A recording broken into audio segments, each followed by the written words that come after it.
Senator Joseph Biden is the chairman of the Senate Foreign Relations Committee. He's on Capitol Hill. Senator, good morning. Good morning, Brian. How are you? I'm fine, thank you, sir. As the president and all of his administration seeks to build a coalition preparing for the day when retaliation comes, you had a big meeting last night, I understand, with the head of the Pakistani Secret Service. What can you tell us of that meeting? Well, it's their counterpart to our CIA, Bryant, and it went incredibly well. Quite frankly, I had long discussions with the State Department and the Secretary of State and with Mr. Armitage, who had met with him already before I met, so I knew what had already transpired. And the bottom line was, I told them what they told them. They've got to choose sides. There is no question. You're either our friend or you're our enemy here. And I am confident that this is at least the second most powerful, if not the most powerful man in Pakistan. They will be cooperative in every way. So that's a very positive part of building the remainder of this coalition to be able to deal with what I hope, Brian, is not the beginning and the end of our way of life, but the beginning and the end of the way of life of these terrorist organizations. I don't mean to throw water on it, but as cooperative as he promised he'd be, how much can you count on the idea of Pakistanis leaders being able to control their intelligence operatives and their military people? Well, this guy's pretty tough fella. This guy's not a shrinking violet, number one. Number two, quite frankly, Bryant, it's a matter of which pain they want to endure. They need us in the end of the day. They don't want to be isolated as a pariah state. They don't want to be put on the terrorism list. They don't want to be put in a position where their near-term future is in doubt.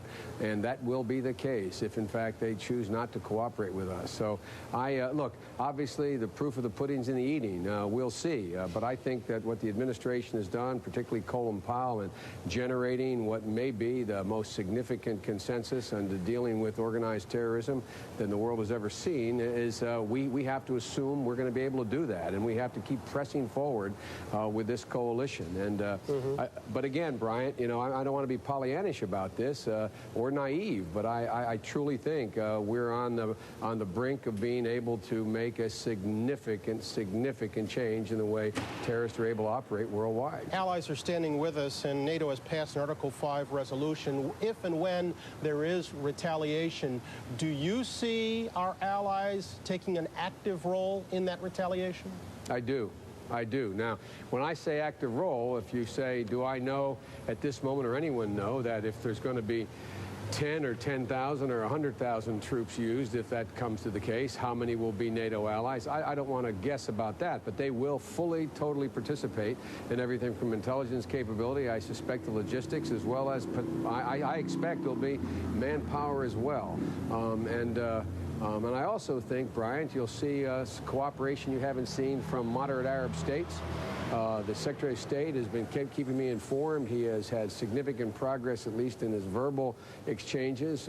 People are beginning to figure this out, Bryant. They're either with us or they're against us. They're either part of the civilized world or they're not. And I mean, when North Korea, I don't expect anything from North Korea. When North Korea passes, when the Kim Jong-il sends his condolences and talks about wanting to, you know, he's on the terrorist list. Right.